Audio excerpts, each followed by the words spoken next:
fi hawaasa Oromoo bal'aa biyya alaatii fi biyya keessa guddoo gammachiisa jira. Oromiyaa Miidiyaa Neetwoork kadhaadannoo sagalee uummataa ofiin jechuudhaan beekamu waggoota 5 darban kan keessatti Oromiyaa keessatti jijjiirama dhufee fi akka malee gumaacha guddaa akka gumaache kaa dubbatamu. Baatii Maarchii 1 bara 2014 kan dhaabbate miidiyaan kunni jijjiiramni ammaan tana dhufu kun akka dhufu keessatti gahee guddaa taphachuu qofa odoo hin taane miidiyaa Itoophiyaa keessatti olaantummaa ilmaan nagaa qilleensa irratti qabdu cabsuudhaan sagalee sabaa fi sablammii ta'uu danda'ee jira. Miidiyaan biyya keessattuu sagalee olaantummaa ilmaan Oromaatii fi akkasumas abbaayirummaa mootummaa isaatiidhaan jijjiiramni akka dhufe barbaadu kana cuufuu fi waggoota 2 fi olii Ameerikaa keessatti himatii adda addaa miidiyaa kana irratti banamaa jira. Sun keessaa tokkini ka namni Saamu'eel jedhamu jiraatan Meerilaand miidiyaa kana irratti hubanii mana murtii Ameerikaatiin fudhatama dhabuudhaani miidiyaan kunini ammaan tanattu himata isirratti himatame cufa akka mo'atee ka dubbatamaa jiru. Injifannoo miidiyaan kunini argate walitti qabatanii gaazexeessonni Oromiyaa Miidiyaa Neetwoorkiitiif akkasumas hoggansii miidiyaa kana gammachuu isaa ibsatee jira. Warri miidiyaa kana bulchu miseensonni boordii hogganaanii daayirektarii miidiyaa kanaatii fi galatii bifa adda addaatiin galfamaa fi jira. Keessattuu uummatni Oromoo miidiyaa kana deeggaruudhaan bira dhaabbachuudhaan maallaqaan akka miidiyaan kunini miidiyaa jabaa tahee uummata tajaajiluu gumaacha isaanii gumaachaniifillee galateeffatanii jirani. Hojjettoonni Oromiyaa Miidiyaa Neetwoorkii isaanis yaada isaanii adda addaa barreessaa jirani. Nama yaada isaa barreesse keessa tokkini Yaayyaa Bashirii aktivistii Oromoo kan namni hedduun beeku miidiyaa kanallee irratti dhufuudhaan xiinxalaa dhiyeessuun kan beekamu. Akka inni barreessettu ajjeechaa Haacaaluu Hundeessaatiin booda OMN Finfinnee cufame gaazexeessota hidhanii meeshaa istiidiyoo saamanii OMN Global alaarraa tamsaasa isaa jabeessati itti fufe. Wayita sanitti sagalee Oromoo dhabamsiisuu fi yeroo qindeeffatanii duulanitti OMN didee jirra jedheeni. Diddaa uummata Oromoo yeroo san deebi'ee haaromee qindeessite jedhamee himatni irratti banamee jira. Himata kan ofirraa dhorkuu fi miidiyaan kun waggoota 2 darbanii oli mana murtii deddeebi'aa ture. Kan keessatti daayirektarii OMN obbo Mo Abdooshi walitti qabaan boordii OMN obbo Kitaaba Magarsaa fi kanneen biroo hojii obsa nama gaafatu cima akka hojjechaa turanii nan beekaa jechuudhaani amma himanni OMN irratti dhihaate suni waan adeemsa seeraman murtiitiin fudhatama dhabee kufee fi maatiin OMN baga gammadan jechuudhaani dhaamsa isaa dabarfatee jira. Hooyyaa miidiyaa fi miidiyaaleen biraalleen OMN himatii irratti dhiyaate ka seeraa alaatii fi himatii dabaa fi hameenyaan guutame kunini fudhatama dhabuu isaatii fi yaada gammachuu ibsachaa akka turanii oduu kalee keessattuu addeessuun kennanii yaadataman. Oduu keenya akka biraatiin yaadannoon guyyaa dhaloota Jeneraal Taaddasaa Birruu itti dhalatee waggaan 100ffaan kabajamaa yookaan immoo yaadatamaa jira miidiyaa hawaasaa irratti. Taaddasaa Birruu warra Maccaa fi Tuulamaa hundeessuu keessatti gahee guddaa taphatanii jijjiirama har'aan tanaatii fi warra jechuun dhakaa bu'uuraa ka'an keessaa tokko akka ta'etu dubbatama.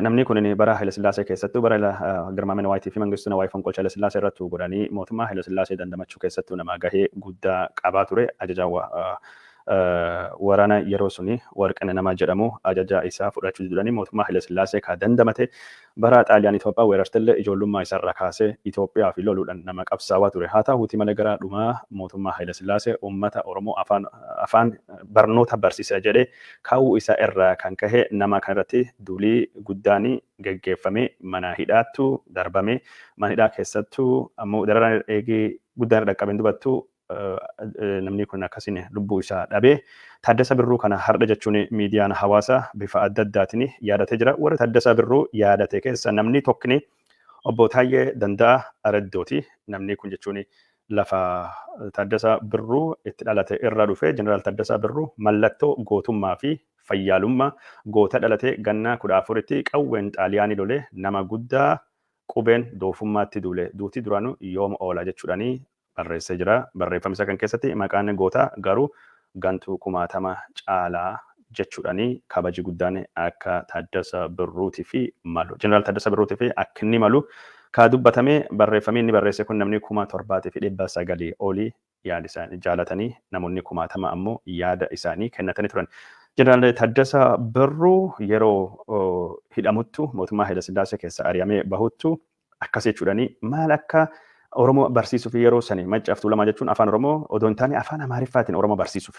Oromoon akka inni qubee haahuu san lakkahuu godhuuf carraaqaa turan. Akkas jechuudhaan afaan Amaariffaatiin barreessee maal akka gara qabsoottus galche. እኔ በሸዋ ለኦሮሞ ልጆች የፊደል ሰራዊት እንዲስፋፋ ሀሳብ ነበረኝ። ይህንን ለመጠየቅ ደግሞ አንድ ቀን አክሊሉ ሀብተወልድ ጋር ሄድኩኝ። ለካ አክሊሉ ሀብተወልድ ኦሮሞ መሆንን አያውቁም ኖራል። ተጠንቅቅ፣ ይህ ኦሮሞ ህዝብ እንደ ባህር ነው። ከተማሪ ይውጠናል ታደሰ ተጠንቀቅ ብሎ የወዳጅነት ማስጠንቀቂያ ሰጡኝ። እኔ ግን የበለጠ ለኦሮሞ ህዝብ የመቆም የኦሮሞን ህዝብ የማስተማር ፍላጎት አድሮብኝ ነበረ ቹዳኒ በሬሳ ነምኒ ኩን ጀቹን ኢጆሉማ ኢሳቲኒ ኡምሪ ኩዳ አፉረቱ አካታየኒ ዱባቴቱ sirna Haile Sillaasee fi biyya Itoophiyaa jedhamu nama tajaajilu keessattuu gaafa xaaliyaan Itoophiyaa weerartee qabsoo hadhaawaa geggeessee haga Mogadishoo hundayyuu ijoollummaan fuudhamee achittuu lafa kolonii xaaliyaan jalatti hidhamee achirraa gaddeebi'ellee nama sirna Haile Sillaasee baay'ee jajjabeessee suniin dubattu jechuun qabsoo Afrikaa kibbaa keessallee nama gahee guddaa taphate Maandeellaa dabalatee warra adda addaa ka Afrikaa kibbaa Itoophiyaatti leenjisuudhaani nama waan kanaan beekamu garuu bara 1960moota keessa maqaan nam kana maqaa akka malee guddaa waan ta'eefi warri macaafatu lama hundeessuu barbaadu koloneel Alamuu Qixxeessaa faatii warra akka isaanii ati dhageettii waan qabduu fi uummata biratti waan jaalatamtuu fi nu uummata keenya haahuu barsiisuu barbaanna uummanni keenya akka doofummaa dukkana keessa baahuu barbaanna kanaafuu sagantaa wahii tokko qabna sagantaan kun maqaan isaa Yefidel Saraawit waraana qubee waraana fidela jennee dhaabne haahuu uummata barsiisuu barbaanna ati gurra waan qabduuf dhageettii waan qabduuf maqaa waan qabduu fi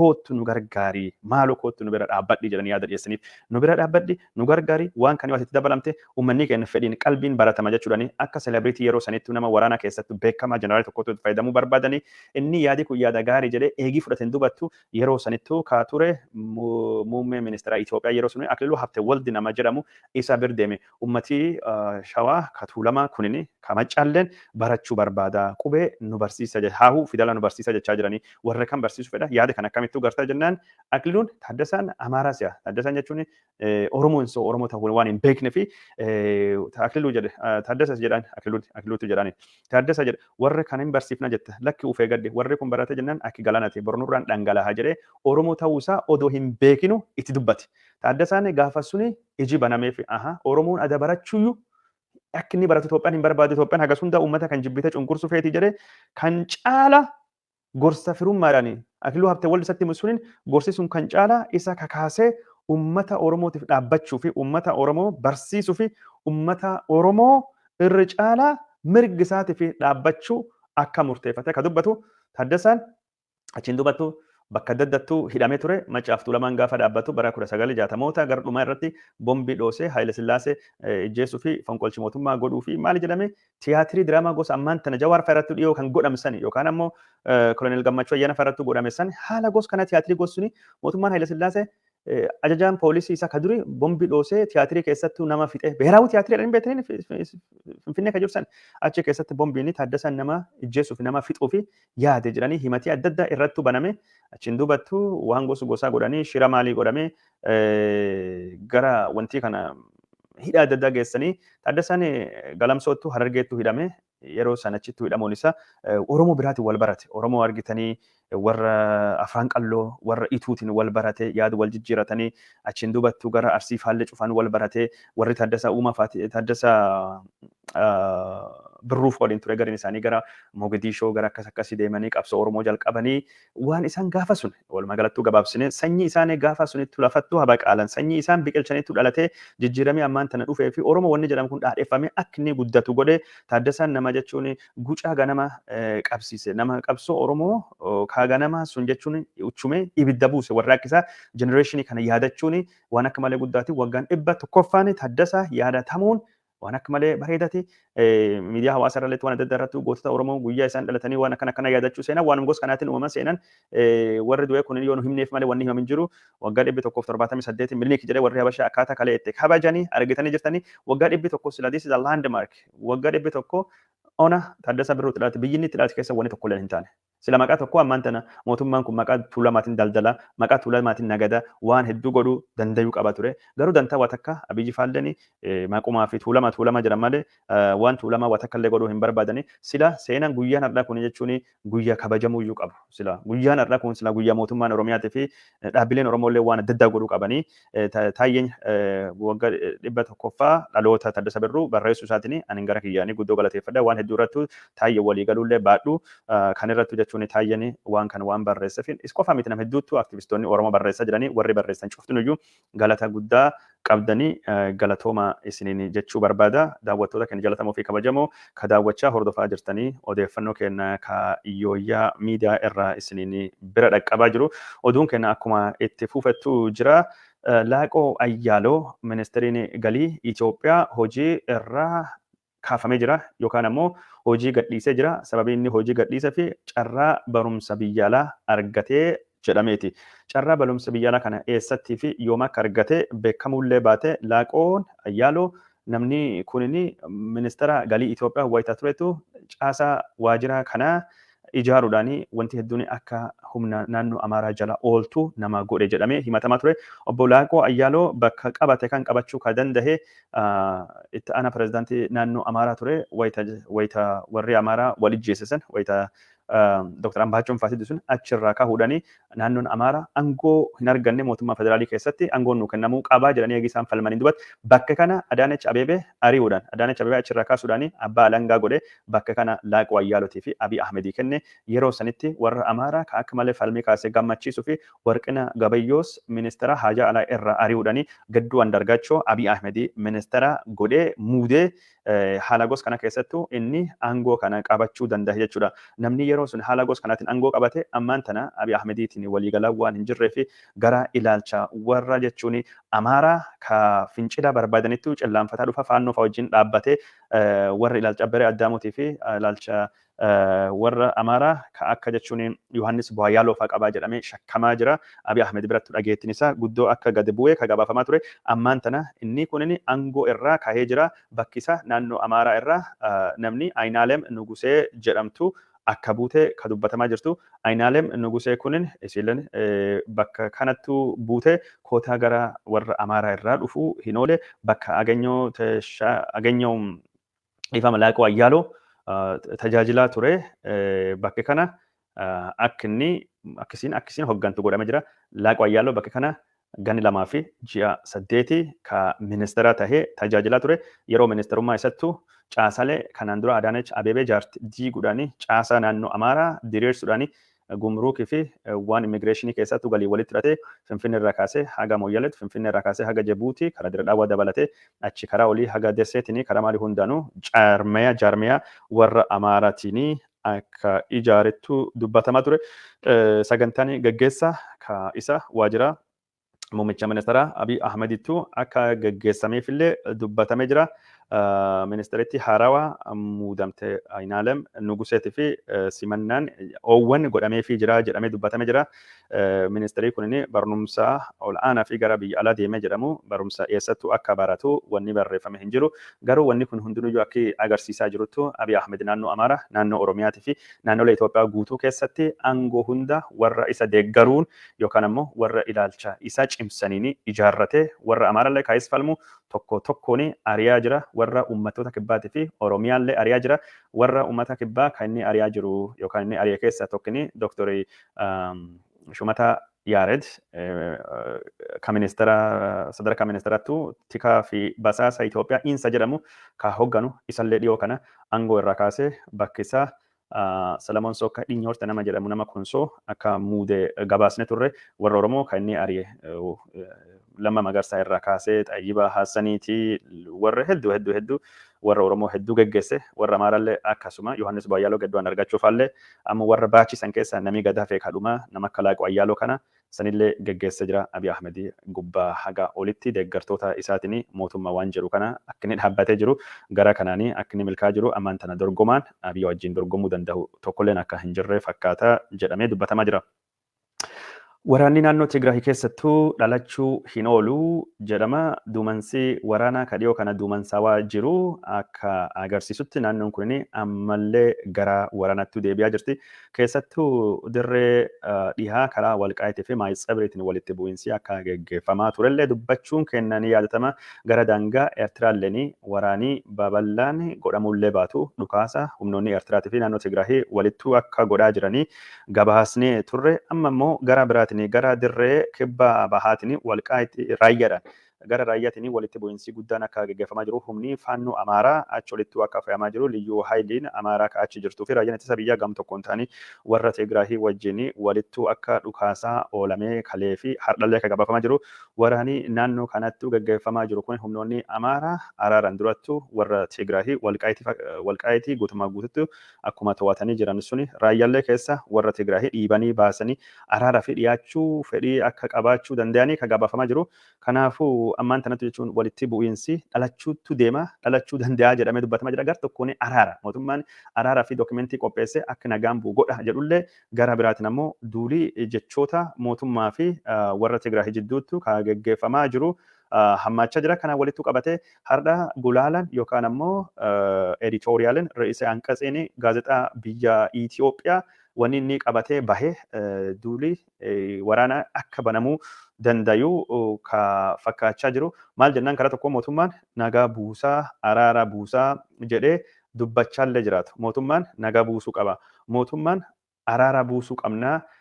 Garee araara buustullee hundeessee jira. Paakeejii araaraa dubbii araaraaf taatullee qopheessine waliigalteetti nu barbaachisaa jedhee mootummaan dubbate dubbii himtuun mootummaa kataatee isinis gabbaatee wanni cufti karaa nagaatiin deemaa jira jedhamee dubbatamullee gaazexaan Daani'eel Kibratii mata duree addaa tokko qabatee bahee jira.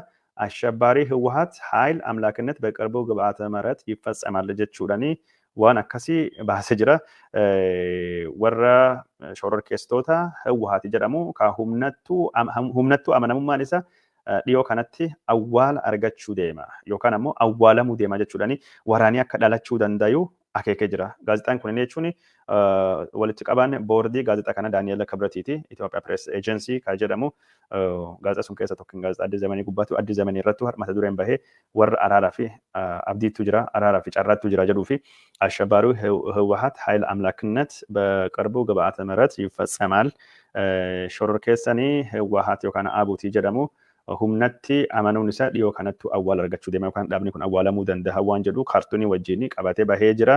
Haala gosa kanaatiin waraanii dhalachuu akka inni danda'u sodaanni jirtu. Haa ta'uuti malee mootummaan karaa tokkoon waan waraanallee dhaadessaa gar biraatiin waan araarallee haasa'u hin oolle har'a ministeerii koominikeeshinii Itoophiyaa gadi bahee waan araara Tigraay wajjin godhaa jiranii araari kun karaa qabachaa akka inni jiru dubbatee jira. Obbo Laggasee Tulluu Dr. Laggasee Tulluu araarii jedhamee karaa irra jira araara godhamaa jira garuu araara kanaaf jira akka inni dubbatu araara kanaaf walqaayitii keessaa bahuun akka haala dureetu dhiyaachuu hin qabu. Dhimmi walqaayitii dhimma addaati. Dhimma kana karaa biraatiin furuu qabnaa. Dhimma kana karaa biraatiin furuu qabnaa malee walqaayitiin kaagetaachoo faatii dhiyoo kana gaafatan Tigraay dhiyaa keessa waraanii Habashaatii fi Amaaraatii fi Eertiraa bahuu qabaa ka jedhu akka waan kana fudhachuu hin barbaanne dubbatee jira. Waraanii ammaan tana godhamaa jiru dhaabbatee nagaan bu'uu qabaa jira. Dr. Laggasee Tulluu ka jedhamu dubbii himaa osoo hin taane itti gaafatamaan waajjira koominikeeshinii mootummaa garuu waan ni jedhe dhimmi walqaayitii araaraa fi hin dhiyaatu jedhee jira. Araarallee ka mari'annu jedha. Tigraay qofa Hawwaati yookaan Abuuti wajjin qofa mari'anna. Warra biraa wajjin mari'achuu fi ammatti qophii miti.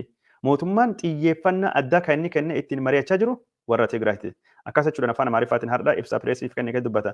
መንግስት አሁን በዋናኝነት ትኩረት አድርጎ የሰላም ሁኔታን እያየ ያለው mootummaa yeroo ammaa kana xiyyeeffannoo kennee fi dhimma araaraa kan inni godhaa jiru warra Tigraay wajjin godhuu barbaada. Hidhattoota Tigraay wajjin godhuu barbaada. Warra shanee mootummaan ittiin jedhee fi warra biraa isaan kana akka lukkuutti kafalaffalee baase akka lukkuutti ka horachaa jiru Hawwaati waan taaneef Hawwaati wajjin dubbanne wanni biraa nagaa argatti. Kanaaf warra biraa ammatti xiyyeeffannaa keessa jiranii xiyyeeffannaa ammaan tana kennee fi ka wajjin mari'achuu barbaannu Tigraay wajjin haala Tigraay wajjin araara goonutti hegeree warra biraa murteessaa jedhe waraana bilisummaa Oromoo kan isaan shan jedhamuuf warra riphee loltoota Gambeellaatii fi ka Benishangulii fi ka biraallee xiyyeeffannaa uummatu akka hin kenneef mootummaan waraana bilisummaa Oromoo wajjin marii akka godhuu fi fedhii waa takka hin qabne agarsiisa. Kun jechuun adeemsi mootummaan badiisaa irraa ammallee hubachaa akka hin jirre araarii mootummaan jedhu araara fakkeessa araara sobaa akka taate malee Oromiyaa keessattuu yaamicha waraanii bilisummaa Oromoo rakkoo ammaan tan dhalattee jirtu karaa nagaatiin furachuu fi godhuu qabna jedhe isaan dhiyeessanillee waan fudhatu hin fakkaatu. Dhukaasa dhaabuu gargaarsi namoomaa akka uummata dhaqqabuu fi waraanii bilisummaa Oromoo yaamicha dhiyeessafillee akka mootummaan kun fudhachuu barbaadu waan fakkaatu hin fakkaate jechuudha. Haala gosa kanattu jira. Dubbiin dubbii gosa kanaati. Waraanii Tigraayilleen waan olullee hin fakkaatu. Yoo ammoo araarii jiraate mootummaan dhiibban dhihaalleen dhiibban biyyaalleen waan warra sana wajjin dhimmi ilaallate qofa jiruuf warra san wajjin araara buusuu barbaada malee warra biraa kaan wajjin araara buusuu hin barbaadu. Abaa wajjin araara buusuu hin barbaadu. Gaambeellaa fi Benishangul wajjin araara buusuu waan barbaadu hin fakkaatu. Gara biraatiin ammoo dhaabbileen gargaarsa namoomaa dhiyeessan fi dhaabbileen siivikii 72 ol ta'anii Tigraay keessattuu yeroo ammaan tana uummatni akka malee miidhamee jira. blockade yookaan ammoo marsaan naannoo Tigraay marfamtee jirtu hidhaan ummati Tigraay hidhamee jiru akka biyyatti hudhaan naannoon kuniif ummati kun hudhamee jiru wanni kun dhaabbachuu akka qabu yaamicha dhiyeessanii jiranii marsaan kunin dhaabbachuu qaba waraanii dhaabbachuu qaba ummati kunin kan marfamee jiru gargaarsa argachaa hin jiru ummati miiliyoonii hedduu miidhamee jira beela dhabuun jechuudhani warra kana namni hoogganu miiliyoon Haayile Sillaasee kan jedhamu qophii Dooche Velee afaan Amaariffaatti dubbatanii jiranii. Yaared Barahee namni jedhamu inni ammoo warra siivikii dhiifama irra isin deemee dubbii kan dubbadha.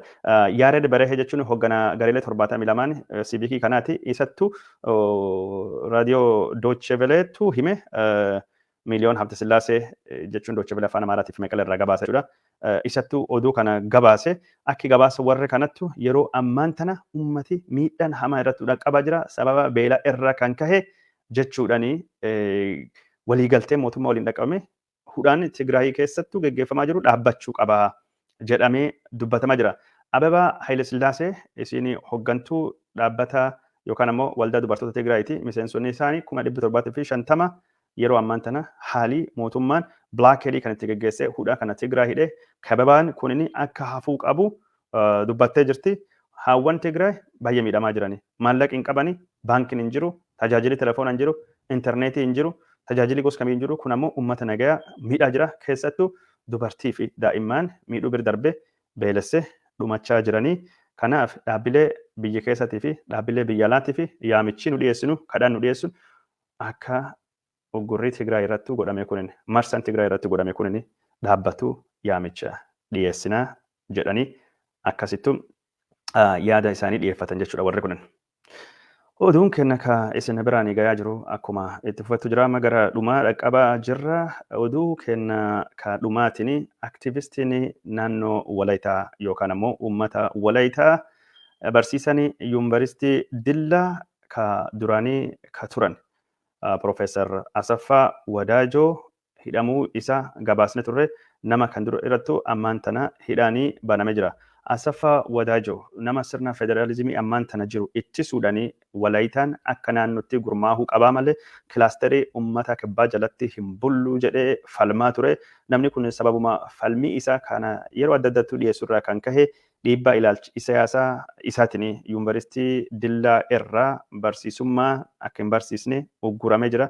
Bakka ammaan tana qabamee jirutti abbaan alangaa magaalaa Walaayitaa Sooddoo godinoota abbaan alangaa magaalaa Walaayitaa Sooddoo himata mana murtiitti dhiyaate irrattu barsiisaa yuunivarsiitii Dillaa ka duraanii Asaffaa Wadaajoo namni kunini dubbii hammeenyaa faffacaasuudhaan dubbii jibbiinsaa faffacaasuudhaan ummata walitti buusaa jechuudhani keeyyata labsii dubbii farra jibbiinsatii fi hammeenyaa keeyyata 4 keeyyata 5 7 muraa 4 cabsee jira jechuudhani labsii 1185 muraa 2012 jalattu haasaa hammeenyatii fi odeeffannoo jibbiinsaa faffacaasuudhaani Profeesariin yuunivarsiitii Dillaa duraanii Asaffaa Wadaajoo miseensi paartii falmitoota Walaayitaa sochii saba Walaayitaa akkasittuu himatee irratti dhiyaatee jira.